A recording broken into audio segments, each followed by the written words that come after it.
Hi, and welcome back. Today we have Melissa Wolf. And Melissa Wolf is a holistic high performance coach, goal-getting strategist, and award-winning school psychologist. She's also a certified fitness and nutrition coach. Melissa has a passion for working with driven professionals, entrepreneurs, and online coaches that are wanting to transcend burnout and get to their next level of influence. Hi, and welcome, Melissa. Hi, Victoria. Thank you so much for having me. I'm so excited to be here. I am so excited. Melissa is such a good friend of mine, and I know your story so well, but I would love for you to share how did you become psychologist and then high performance coach? Yeah, well, it's Inspired you? exactly what it's exactly what was in my bio. I actually went through burnouts, which led me to where I am today. And I started off my career as a school psychologist and realized like 2 years into it that there was a lot of amazing things about it, but then there was also things about it that really wasn't in alignment to what I truly wanted to create. And I have always been drawn to entrepreneurship, having my own business, and being able to integrate more of me, my authentic self, into what I'm doing and how I want to, serve people. And so the background in psychology really has served me.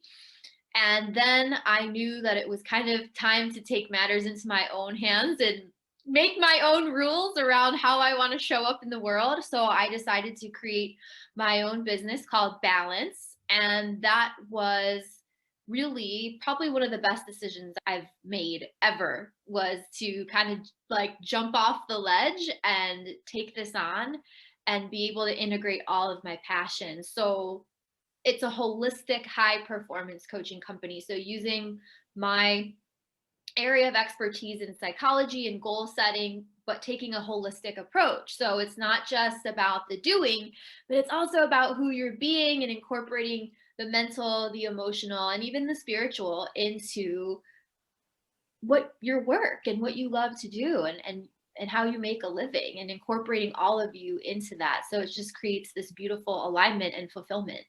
And that's what I've been doing for the past, I don't know, 4 years now, as being a holistic high performance coach for entrepreneurs, other coaches, as well as high level professionals. Yeah, Melissa is such a great friend, and also I use her as a high performance coach when I need her on the go in the in my hip pocket. She's amazing. Yes. All right. So I know today we're going to talk a little bit more about the difference between vision and mission. Like, just share with us, what is it that Yeah. you're focusing on? Something going on with my camera. Yes. I just noticed But that. whatever. You go. I don't need to be in focus. You get to be in focus here. There we go.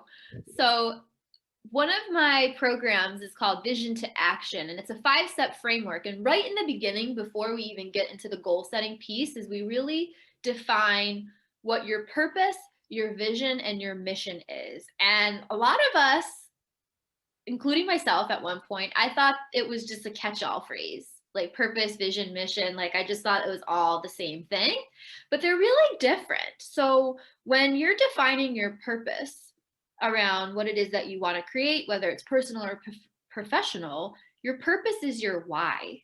So, why do you want to start your own business? Why do you want to take your business to the next level? Why do you want to get the promotion?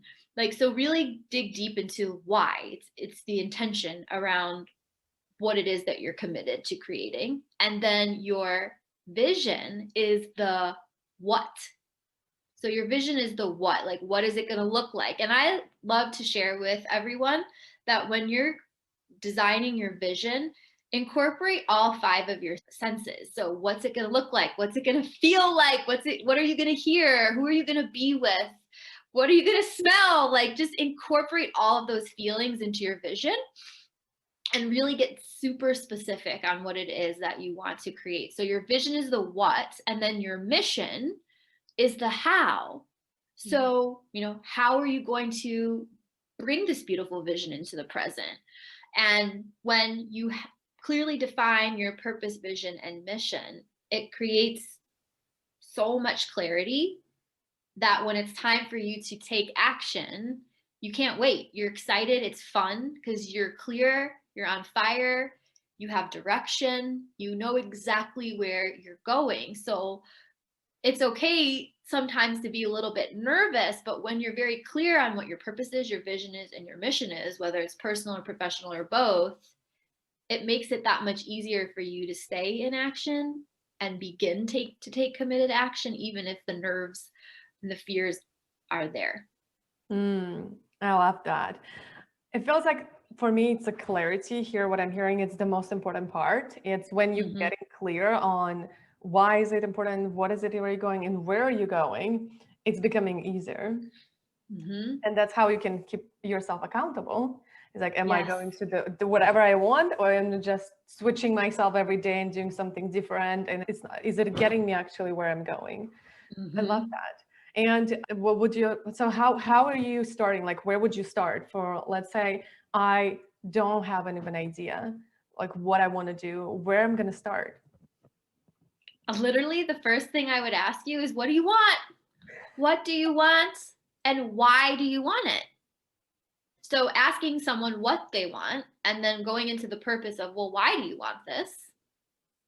And just like writing it all out, like grab a journal and just like brain dump. Like, don't worry about anything. Just keep writing out what it is that you want personally, professionally, and really take the time and just go for it. And then once you get it all out and what it is that you truly want, then really take it a step further and then ask yourself, well, why do I want this?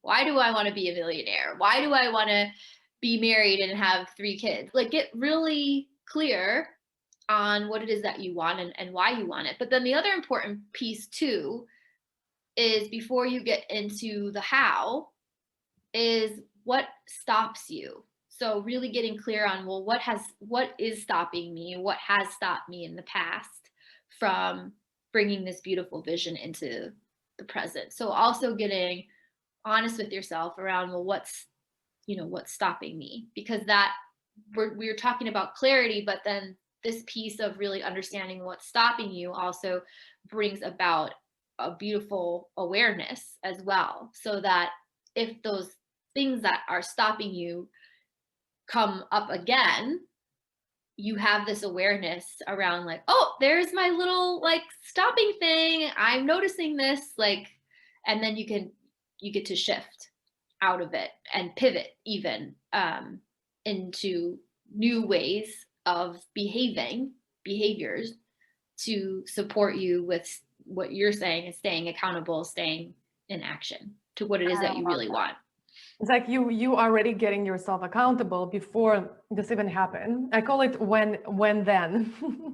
When this happened, then I'll do this. And that's what I believe. I see it's important is to really just get clear on what has stopped me. Because if that happened once, that probably going to happen another time. And if you're not doing anything with it at all, it's just going to keep repeating in the patterns. So, but I know also for, be a high performance, it's not about always doing and creating whatever the plan is. It's all about, like, how do I take care of myself? I know you're really big on the self-care practices. We'll do. Yeah. That's like, why is it important? And how do you take care of yourself? Yeah. Well, that's another huge component of my program is that, yes, we focus on the doing piece of being in committed action, setting a quarterly goal. But then we also are focusing on the whole person. So what I say on my website, like the first thing you see is you get to create a self-care practice as part of your personal and professional growth strategy. So in order for you to access those next levels of success in your life, you really get to pour into yourself first, and you're giving and contributing from that overflow. So keeping your cup full. And that's the whole thing about self-care, is that it's really about keeping your cup full so that you can continue to give and serve from that overflow, and it really gets to be part of your growth strategy. So when you're so if you're an entrepreneur and you're planning for the year, in your business of what your year is going to look like, self-care better be a part of that strategy. Because if you're so depleted because you're pushing, pushing, pushing, because entrepreneurs have that driven and ambitious way about them, which is beautiful. But if you're in that depleted space and you're not creating room to take care of you, it's going to show up in your business. It's going to show up in your results. And I know that's sometimes really hard to hear. We don't think that that's true, that I'm just going to push, push, push, and I'm going to get those results. But it is true. Like, it will reflect in your results if you're not taking care of yourself and in your way of being. Because you could be a successful entrepreneur, but if you're successful and like miserable, like, is that really what you want? I'd rather be successful, fulfilled, happy. So self-care is where it's at. I think it's so important because look, actually for women, it's mostly been created for women. It's woman has different way of actually focusing, and just going all in, it's not going to serve us. It will, and if when listening or watching that, it's great, but they're different. They have different levels of focus because they have different testosterone level, because focus, it's actually testosterone. So when we're going all in and just like keep going all in, all in, all in, I'm pretty sure, like, have you ever experiencing going all in for 3-4 days and then burn out? Yeah. Because we can't function this way. It's just not possible for women. But like you said, with high entrepreneurs, like achievers, action takers, and then you go all in and in and in, and then you burn out. And that's why self-care, it's must to be in the calendar and not negotiable to actually keep going and be the high achieving entrepreneur. Otherwise, you're just going to, have a breakdowns every 3, 4, 5 days or 6 days. However you trained yourself to go to keep up for. Yes, absolutely. Not designed this way. And so what's the best self-care practices? What would you recommend as busy entrepreneur having 100 miles to-do list? What could you just incorporate really quickly and get results and fulfillment? Yeah, I love this question. I get asked this question all the time, and it's highly individualized. So get curious and try a bunch of different things until you find a pattern or create a practice for yourself that really lands with you and fits into your lifestyle. And for me, I've tried everything. Like, I mean, I like to try new things because if you don't, you're not going to, you could uncover something about yourself that you never knew that you like really love. Like for me, I love to journal. I never really thought that about myself until I actually tried it, did utilize some prompts and like really was consistent with journaling for like 30 days just to see. And it was amazing for me. So, some people like to self-talk their way through things, and I really like to write things out. So that was something that's a part of my self-care practice now, is journaling. I highly encourage everyone, especially everyone, to move your body in some way. I used to be a really intense competitive athlete for years and competed in CrossFit and bodybuilding competitions. I've done a lot of things. And what I love the most is dance. Like that, I love to dance. So I move my body all of the time with dance. I still love sports and being athletic and things like that, but I like passionate wise, I love to dance.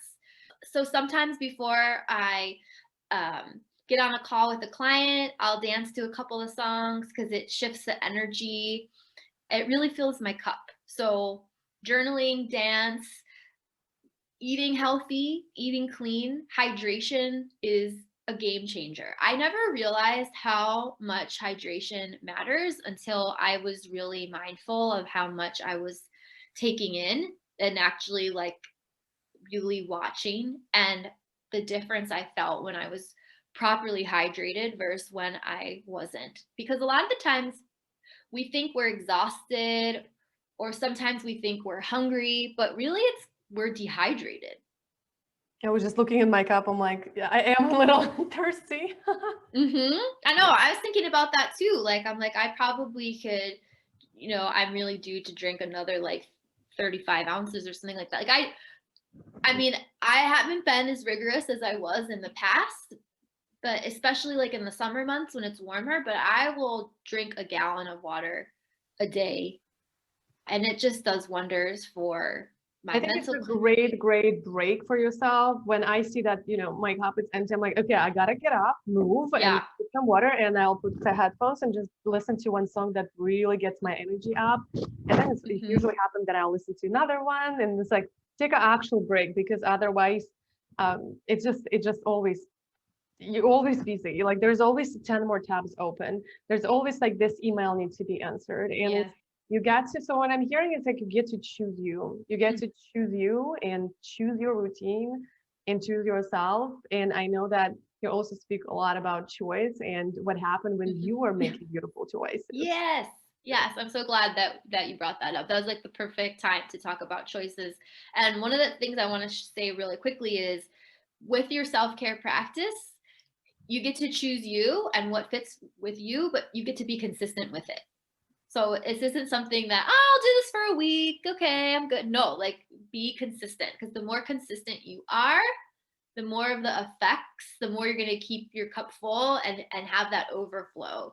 So, and what Viktoriia was saying before is like, this is a really proactive way to reaching those next levels of success in your life. And when we start making these powerful choices that align to our purpose and our vision and our mission, three things happen. So the first thing that happens when you make a powerful choice is that you start to attract other opportunities to you. You're like a magnet for all these new opportunities. They start to pop up. You're more like, your awareness starts to go up when you make a choice, and these new opportunities are there, and they're like being drawn to you like a magnet. So really be aware of that is happening around you once you make powerful choices that are in alignment. Then the second thing that happens is other aspects of your life will begin to change when you make these choices. So say you're making a powerful choice in your business, but it's also going to impact other aspects of your life, like, of your financial wellness. It'll impact your relationships.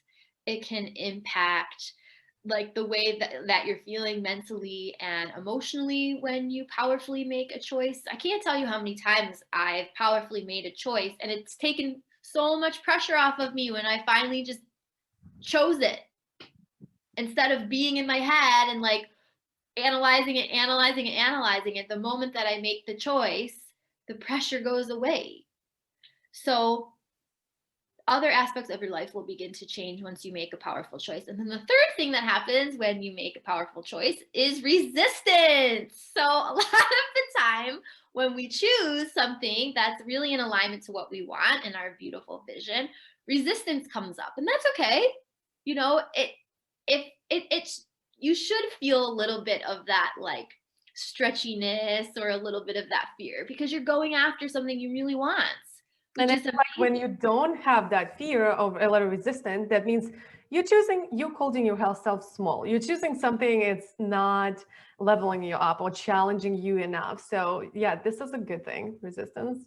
Yeah, it is. So lean into it. Lean into the resistance, because you know that it's in alignment to what you want. So lean in and get curious around the resistance, like get underneath of that. And resistance usually pops up right at the beginning. So right when you make that powerful choice, set that quarterly goal, right when you're about to be in committed action, the resistance is there.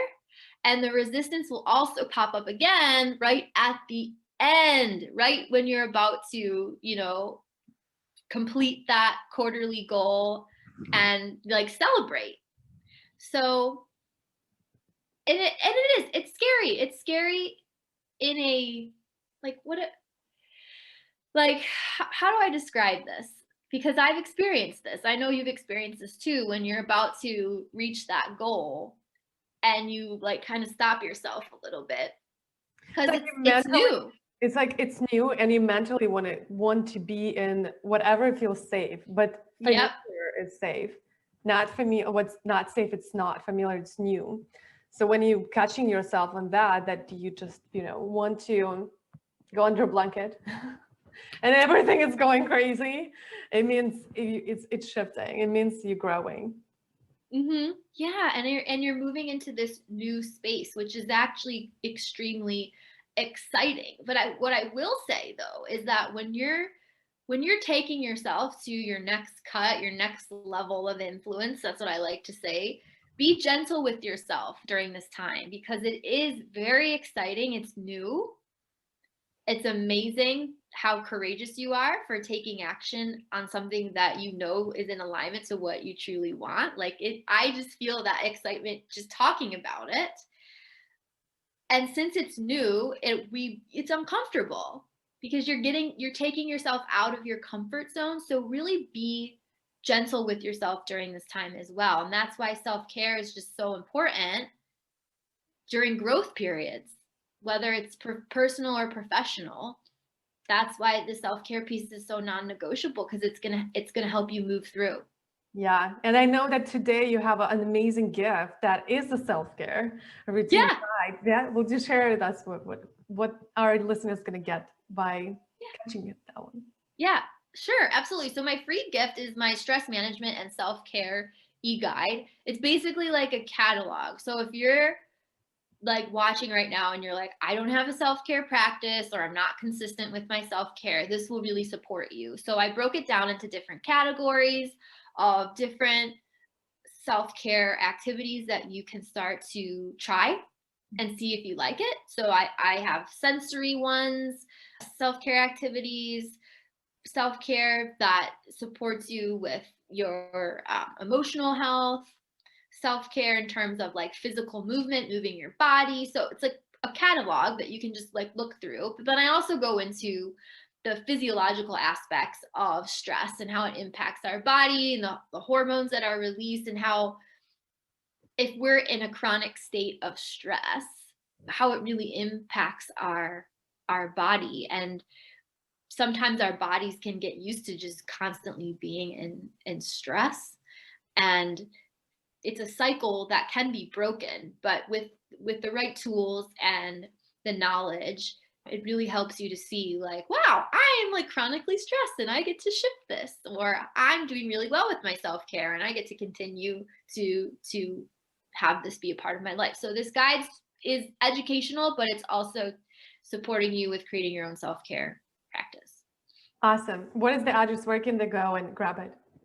It's on my website. So balancehwde.com. So if you just type in the website, it'll pop right up. You just enter your name and email, and then the guide will automatically be sent to your inbox. Beautiful. Awesome. Well, I feel like, self-care is a very important subject, and I'm so grateful that you are sharing it and, bringing it to the world, because it is something that we're always putting it off. And I realized just lately that in my calendar, even though I feel like I'm pretty good with the self-care, I still feel like I get to spend more time on the self-care. And I'm going to grab the guide and check it out, what other cool stuff I can incorporate in my daily schedule. Because I don't think there is a overflow of a self-care. I agree with you. At all. The more self-care, the better. You can't have enough. Yep. Thank you. Thank you, Melissa, for coming on You're and sharing welcome. your knowledge. So good. And I'm sure everybody loves this interview. So we will link all the information also in the button, or if you are watching or listening, go to the show notes and you'll grab all the links. Thank you. Bye. Awesome. See you in the next year. Thank you. Bye, everyone. And if you love this episode and you would love to see more of that, click the subscribe button to Purposeful Woman Podcast.